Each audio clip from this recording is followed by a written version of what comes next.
ಲೋಕಸಭಾ ಚುನಾವಣೆಗೆ ಈಗ ಆಲ್ರೆಡಿ ಒಂದು ಪಟ್ಟಿ ಬಿಡುಗಡೆ ಮಾಡಿರುವಂತಹ ಬಿಜೆಪಿ ಹೈಕಮಾಂಡ್ ನಾಯಕರು ಇದೀಗ ಎರಡನೇ ಪಟ್ಟಿಯನ್ನ ಬಿಡುಗಡೆ ಮಾಡೋದಕ್ಕೆ ಸಜ್ಜಾಗಿದ್ದಾರೆ. ಮೊದಲ ಪಟ್ಟಿಯಲ್ಲಿ ನಿಮ್ಗೆಲ್ಲ ಗಮನಕ್ಕೆ ಬಂದಿರಬಹುದು, ಕರ್ನಾಟಕದ ಒಂದು ಕ್ಷೇತ್ರವೂ ಕೂಡ ಫೈನಲ್ ಆಗಿರಲಿಲ್ಲ. ಆದರೆ ಎರಡನೇ ಪಟ್ಟಿಯಲ್ಲಿ ಕರ್ನಾಟಕದ ಅಭ್ಯರ್ಥಿಗಳ ಹೆಸರು ಕೂಡ ಬಹಿರಂಗ ಆಗುತ್ತೆ. ಹೀಗೆ ಇನ್ನೂ ಪಟ್ಟಿ ಹೊರಗೆ ಬರದೇ ಇದ್ರೂ ಕೂಡ ಕೆಲ ಹಾಲಿ ಸಂಸದರುಗಳಿಗೆ ಟಿಕೆಟ್ ಮಿಸ್ ಆಗುತ್ತೆ ಅನ್ನೋ ಚರ್ಚೆ ನಡೀತಾ ಇದೆ. ಇದೇ ಈಗ ಬಿಜೆಪಿ ಮನೆಯ ಬೇಗುದಿಗೂ ಕಾರಣ ಆಗಿದೆ.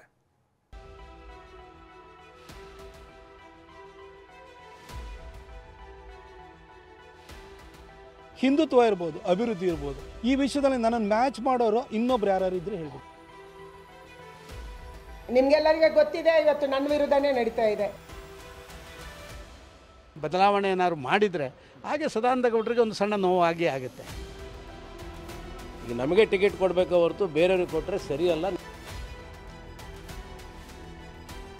ಈ ಬಾರಿಯ ಲೋಕಸಭೆ ಚುನಾವಣೆಯಲ್ಲಿ ಬಿಜೆಪಿ ಭಾರೀ ಪ್ರಯೋಗಕ್ಕೆ ಮುಂದಾದಂತೆ ಕಾಣ್ತಾ ಇದೆ. ಬಿಜೆಪಿಯ ಪ್ರಯೋಗಕ್ಕೆ ಕರ್ನಾಟಕವೇ ಪ್ರಯೋಗಶಾಲಿಯಾಗುವಂತೆ ಕಾಣ್ತಿದೆ.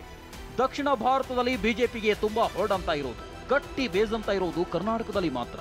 ಇದೇ ಕಾರಣಕ್ಕೆ ಒಂದು ಎಕ್ಸ್ಪೆರಿಮೆಂಟ್ ನಡೆದು ಬಿಡ್ಲಿ ಅನ್ನೋ ಲೆಕ್ಕಾಚಾರ ಬಿಜೆಪಿ ಹೈಕಮಾಂಡ್ ಆಗಿದೆ. ನಾಳೆ ದೆಹಲಿಯಲ್ಲಿ ಬಿಜೆಪಿಯ ಎರಡನೇ ಪಟ್ಟಿ ಬಿಡುಗಡೆ ಸಂಬಂಧ ಸಿಇಸಿ ಸಭೆ ನಡೆಯಲಿದೆ. ಇದೇ ಸಭೆಯಲ್ಲಿ ಕರ್ನಾಟಕದ ಅಭ್ಯರ್ಥಿಗಳು ಫೈನಲ್ ಆಗಲಿದ್ದಾರೆ.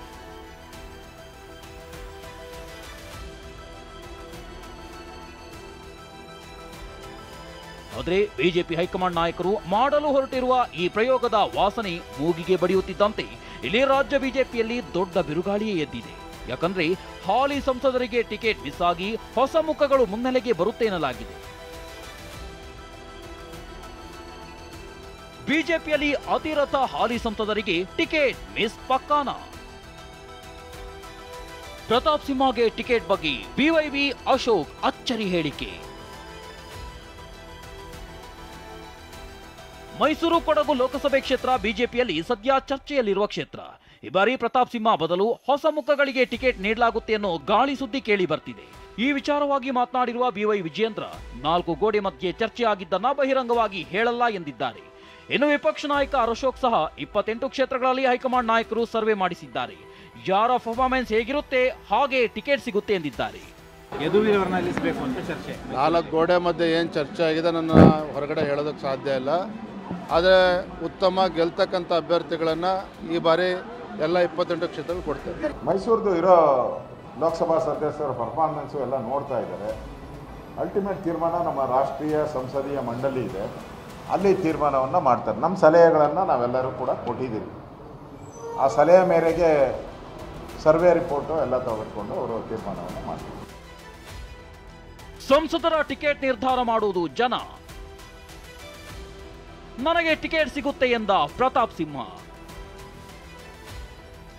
ಇನ್ನು ತಮಗೆ ಟಿಕೆಟ್ ಮಿಸ್ ಆಗೋ ಕುರಿತು ಪ್ರತಿಕ್ರಿಯೆ ನೀಡಿರೋ ಪ್ರತಾಪ್ ಸಿಂಹ, ಸಂಸದರ ಟಿಕೆಟ್ ನಿರ್ಧಾರ ಮಾಡುವುದು ಜನರು. ನನ್ನ ಕೆಲಸದಿಂದ ಜನರು ಖುಷಿಯಾಗಿದ್ದಾರೆ ಅಂದ್ರೆ ಹೈಕಮಾಂಡ್ ನನಗೆ ಟಿಕೆಟ್ ಕೊಡುತ್ತೆ ಎಂದಿದ್ದಾರೆ. ರಾಜ್ಯದಲ್ಲಿ 28 ಜನ ಸಂಸದರಿದ್ದಾರೆ. ಸಂಸದರನ್ನ ಟಿಕೆಟನ್ನಾಗಲಿ ಅವ್ರ ಭವಿಷ್ಯವನ್ನು ಅಲ್ಲಿ ನಿರ್ಧಾರ ಮಾಡೋರು ಯಾರು? ಜನ ಖುಷಿಯಾಗಿದ್ದಾರೆ ಅಂತಂದರೆ ಮೇಲ್ಗಡೆ ಲೀಡರ್ಸು ಕೂಡ ಆಶೀರ್ವಾದ ಮಾಡ್ತಾರೆ. ನಾನು ಭಾಳ ಸರಿ ಹೇಳ್ತೀನಿ, ಕಾಯಕ್ಕೊಬ್ಬಳು ಬೆಟ್ಟದ ಮೇಲೆ ಒಬ್ಬಳು ಚಾಮುಂಡೇಶ್ವರಿ ಇದ್ದಾಳೆ. ಮಾಡಿದ ಕೆಲಸ ನೋಡಿದ ಜನ ಇದ್ದಾರೆ, ಬೆನ್ನಿಗೆ ನಿಲ್ಲುವಂಥ ಕಾರ್ಯಕರ್ತರು ಇದ್ದಾರೆ. ಇವರ ಶ್ರೀರಕ್ಷೆ ಅಷ್ಟೇ ಸಾಕು ಅಂತ ನಾನು ಹೇಳಿದ್ದೀನಿ. ನನ್ನನ್ನು ಸೋಲ್ಸೋಕ್ಕಾಗಲಿಲ್ಲ ಅಂತ ಕೂಡಲೇ ಅಲ್ಲಿ ಕಾಂಗ್ರೆಸ್ ಹೋದ ಕೂಡಲೇ ಸಿದ್ದರಾಮಯ್ಯನವ್ರ ಚೇರ್ ಅಲ್ಲಾಡುತ್ತೆ. ಸಿದ್ದರಾಮಯ್ಯನವರು ಚೇರ್ನ ಉಳಿಸೋದಕ್ಕೆ ನನ್ನನ್ನು ಯಾಕ್ರಿ ಟಿಕೆಟ್ ತಪ್ಸಕ್ಕೆ ಬರ್ತಾರೆ? ಅಂದರೆ ಸಿದ್ದರಾಮಯ್ಯನವ್ರು ಚೇರ್ ಉಳಿಸ್ಬೇಕು ಅಂತ ಯಾರಿಗಾರು ಆಸೆ ಇದ್ದರೆ ಅವರು ನನಗೆ ಟಿಕೆಟ್ ತಪ್ಪಿಸ್ಬೇಕು ಅಂತ ಬರ್ತಾರೆ. ಹಾಗಾಗಿ ಖಂಡಿತ ನಮ್ಮ ಪಕ್ಷದಲ್ಲಿ ಆ ರೀತಿ ಅನ್ಯಾಯ ಆಗಲ್ಲ ಅಂತ ನನಗೆ ವಿಶ್ವಾಸ ಇದೆ. ಇದು ಮೈಸೂರು ಕೊಡಗು ಕ್ಷೇತ್ರದ ಕತೆ ಮಾತ್ರವಲ್ಲ. ಬೆಂಗಳೂರು ಉತ್ತರ, ಉಡುಪಿ, ಚಿಕ್ಕಮಗಳೂರು, ಹಾವೇರಿ ಕ್ಷೇತ್ರದ ಅಭ್ಯರ್ಥಿಗಳ ವಿಚಾರವಾಗಿ ಚರ್ಚೆಗೆ ಗ್ರಾಸವಾಗಿದೆ. ಶೋಭಾ ಕರಂದ್ಲಾಜೆ ನನ್ನ ವಿರುದ್ಧ ಪಿತೂರಿ ನಡೆಯುತ್ತಿದೆ ಅಂತ ಬಹಿರಂಗವಾಗಿ ಹೇಳ್ತಿದ್ರೆ, ಈ ಬಾರಿ ನನಗೆ ಟಿಕೆಟ್ ಕೊಡದಿದ್ರೆ ನೋವಾಗುತ್ತೆ ಅಂತ ಸದಾನಂದ ಗೌಡ ಹೇಳ್ತಿದ್ದಾರೆ. ಹಾವೇರಿ ಮೇಲೆ ಬಿಸಿ ಪಾಟೀಲ್ ಕಣ್ಣಿಟ್ಟಿದ್ದು ನಮಗೆ ಟಿಕೆಟ್ ಕೊಡಬೇಕು ಅಂತ ಪಟ್ಟು ಹಿಡಿದಿದ್ದಾರೆ. ನಿಮ್ಗೆಲ್ಲರಿಗೆ ಗೊತ್ತಿದೆ, ಇವತ್ತು ನನ್ನ ವಿರುದ್ಧನೇ ನಡೀತಾ ಇದೆ. ಯಾವಾಗ ವಿರೋಧ ಮಾಡ್ತಾರೆ ಆವಾಗ ನಮ್ಮ ಬಗ್ಗೆ ಮಾಹಿತಿ ಸಂಗ್ರಹ ಮಾಡ್ತಾರೆ. ಶೋಭನಿಗೆ ಯಾಕೆ ವಿರೋಧ ಮಾಡ್ತಾರೆ ಅನ್ನುವಂಥ ಮಾಹಿತಿ ಸಂಗ್ರಹ ಮಾಡಿದ್ರು. ಆವಾಗ ಸತ್ಯ ಗೊತ್ತಾಗುತ್ತೆ. ನಮ್ಮ ವ್ಯಕ್ತಿತ್ವ ಏನು, ನಾವೇನು ನಮ್ಮ ಕ್ಷೇತ್ರದಲ್ಲಿ ಮಾಡಿದ್ದೀವಿ, ನಾವೇನು ಮಾಡಿಲ್ಲ, ಏನನ್ನ ಮಾಡಬಾರ್ದು, ಇದೆಲ್ಲ ಕೂಡ ಮಾಹಿತಿ ಸಂಗ್ರಹ ಆಗಬೇಕಾದ್ರೆ ಇಂಥ ವಿರೋಧಗಳು ಬಂದಾಗ ಸಹಜವಾಗಿ ಚುನಾವಣೆ ಟೈಮಲ್ಲಿ ಸೂಕ್ಷ್ಮ ಟೈಮ್ ಇರುತ್ತೆ. ಎಲ್ಲ ಸ್ಥಾನಗಳನ್ನು ಅಲಂಕರಿಸಿದ್ದೀನಿ. ಆದ ಕಾರಣ ನನ್ನ ಪಕ್ಷದ ಮೇಲೆ ನನಗೆ ಗೌರವ ಇದೆ. ನನ್ನ ಕೆಲಸ ಕಾರ್ಯಗಳನ್ನು ನಾನು ಮಾಡಿಯೇ ಮಾಡ್ತೇನೆ. ಆದರೆ ಒಂದು ವೇಳೆ ಎಲ್ಲರೂ ಹೇಳಿದ ಮೇಲೆ ರಾಜ್ಯದಿಂದ ಇಷ್ಟೆಲ್ಲ ಆದ ಮೇಲೆ ಕೂಡ ಏನು ಸದಾನಂದ ಗೌಡರನ್ನು ಬದಲಾವಣೆ ಏನಾದ್ರು ಮಾಡಿದರೆ ಹಾಗೆ ಸದಾನಂದ ಗೌಡರಿಗೆ ಒಂದು ಸಣ್ಣ ನೋವು ಆಗೇ ಆಗುತ್ತೆ. ಈಗ ನಮಗೆ ಟಿಕೆಟ್ ಕೊಡಬೇಕು ಹೊರತು ಬೇರೆಯವ್ರಿಗೆ ಕೊಟ್ಟರೆ ಸರಿಯಲ್ಲ, ನಮಗೆ ಕೊಡಬೇಕು ಅಂತೇಳಿ ನಾನು ಪಕ್ಷದ ವರಿಷ್ಠರಲ್ಲಿ ವಿನಂತಿ ಮಾಡ್ತೇನೆ. ನನಗೆ ಕೊಡದೇ ಇದ್ದ ಕಾಲದಲ್ಲಿ ನೋಡೋಣ, ನಮ್ಮ ಕಾರ್ಯಕರ್ತರ ಜೊತೆ ಮಾತಾಡೋಣ, ಅವರ ಅಭಿಪ್ರಾಯ ಏನು ಬರ್ತದೆ ಅದರಂತೆ ನಾವು ನಡ್ಕೋಬೇಕು. ನಾನು ನಂದೇ ಹಾದಿ, ನಾನು ಆನೆ ನಡೆದಿದ್ದೇ ಹಾದಿ ಅನ್ನಂಗೆ ನಾನೇನು ನಡೀತೀನಿ, ನಂದು ಅದೇ ಹಾದಿ. ನನಗೆ ಆ ಶೇಖರು ಈ ಶೇಖರು ಆ ಹೆಬ್ಬರು ಬೇಡ ನನಗೆ. ಸೀಟ್ ಶೇರಿಂಗ್ ಫೈನಲ್ ಆಗದೆ ಇದ್ರೂ ಹಾಸನ ನಮ್ದೇ ಎಂದ ಪ್ರಜ್ವಲ್. ಬಿಜೆಪಿಯೊಳಗಿನ ಟಿಕೆಟ್ ಬೇಗುದಿ ಒಂದ್ ಕಡೆ ಆದ್ರೆ ಬಿಜೆಪಿ ಜೊತೆ ಜೆಡಿಎಸ್ ಮೈತ್ರಿ ಮಾಡಿಕೊಂಡಿದೆ. ಆದ್ರೆ ಸೀಟ್ ಶೇರ್ ಫೈನಲ್ ಆಗಿಲ್ಲ. ಹೀಗಿರುವಾಗಲೇ ಹಾಸನ ಕ್ಷೇತ್ರ ನಮ್ದೇ ಅನ್ನೋ ರೀತಿ ಪ್ರಜ್ವಲ್ ರೇವಣ್ಣ ಮಾತನಾಡಿದ್ದಾರೆ. ನಾನೇ ಮೈತ್ರಿ ಅಭ್ಯರ್ಥಿಯಾಗಿ ಲೀಡ್ ನಲ್ಲಿ ಗೆಲ್ತೀವಿ ಎಂದಿದ್ದಾರೆ. ಎಲ್ಲ ಕಡೆನೂ ಒಂದು ವಿಶ್ವಾಸ ಇದೆ, ಖಂಡಿತವಾಗ್ಲೂ ಎಲ್ಲರೂ ಕೂಡ ಹುಮ್ಮಸ್ಸಲ್ಲಿದ್ದಾರೆ. ಇಬ್ಬರು ಕಾರ್ಯಕರ್ತರು JDS ಹಾಗೂ ಬಿಜೆಪಿ ಕಾರ್ಯಕರ್ತರು ಎಲ್ಲರೂ ಕೂಡ ಹುಮ್ಮಸ್ಸಲ್ಲಿದ್ದಾರೆ, ಕೆಲಸ ಮಾಡ್ತೀವಿ ಅಂದರೆ ನಾವು ಖಂಡಿತವಾಗ್ಲೂ ಒಳ್ಳೆ ಲೀಡಲ್ಲೇ ನಮ್ಮ ಪಕ್ಷ ನಮ್ಮ ಎರಡು ಮೈತ್ರಿಕೂಟದಕ್ಕೆಲ್ಲ ಅಂದಿದೆ. ಅದೇನೇ ಹೇಳಿ, ಅಭ್ಯರ್ಥಿಗಳ ಪಟ್ಟಿ ಘೋಷಣೆಗೂ ಮುನ್ನವೇ ರಾಜ್ಯ ಬಿಜೆಪಿಯಲ್ಲಿ ಕಂಪನ ಶುರುವಾಗಿದೆ. ಆಕಾಂಕ್ಷಿಗಳು ತಮಗೆ ಟಿಕೆಟ್ ಬೇಕು ಅಂತ ಪಟ್ಟು ಹಿಡಿದಿದ್ರೆ ಹಾಲಿ ಸಂಸದರಿಗೆ ಭಯ ಶುರುವಾಗಿದೆ. ನಾಳೆ ದೆಹಲಿಯಲ್ಲಿ ಸಿಇಸಿ ಸಭೆ ಇರೋದ್ರಿಂದ ರಾಜ್ಯ ನಾಯಕರಿಗೆ ಹೈಕಮಾಂಡ್ ಬುಲಾವ್ ನೀಡಿದೆ.